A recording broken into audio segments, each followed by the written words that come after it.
AVP Nashik TV Panchavati और महासरूर क्षेत्रों में 10 से अधिक चोरियों को अंजाम देने वाले एक पेशेवर चोर को पंचवटी पुलिस ने गिरफ्तार कर लिया है।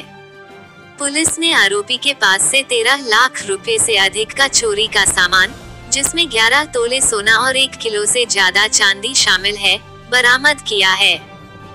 पुलिस ने सीसीटीवी फुटेज और अपनी खुफिया जानकारी का उपयोग करके 48 वर्षीय फारूक रज्जाक काकर को पकड़ा।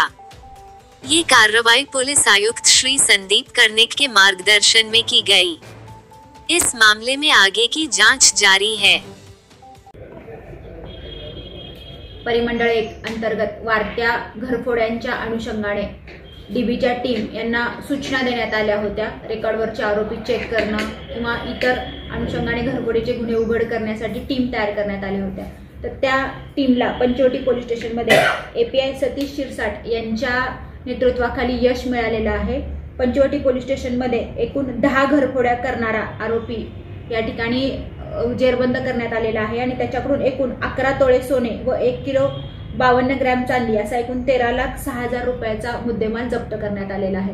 सदर आरोपीवरती अगोदर अंबड पोलीस स्टेशनचे 2 गुन्हे आहेत। सदर आरोपीला सध्या या ठिकाणी पंचवटी पोलीस स्टेशनच्या घरफोडीच्या गुन्ह्यामध्ये अटक करण्यात आलेली आहे। इतर गुन्ह्यांचा तपास त्याच्याकडे सुरू आहे। सदर आरोपी जो आहे तो जळगाव जिल्ह्यातला राहणारा आहे, लाहेरी बुद्रुक या ठिकाणचा आहे। तो रात्री या ठिकाणी ट्रेनने नाशिकमध्ये यायचा आणि नाशिकमध्ये घरफोड्या करून तो परत सकाळी ट्रेनने निघून जायचा।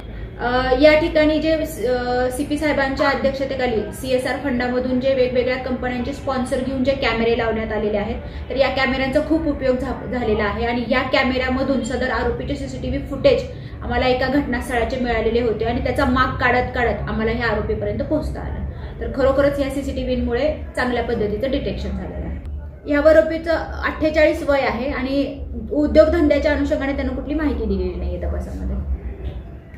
अन्याय अत्याचाराचा पर्दाफाश करण्यासाठी एबीपी नासिक टीव्ही चॅनलला सबस्क्राइब करा आणि बेल आयकॉन प्रेस करा।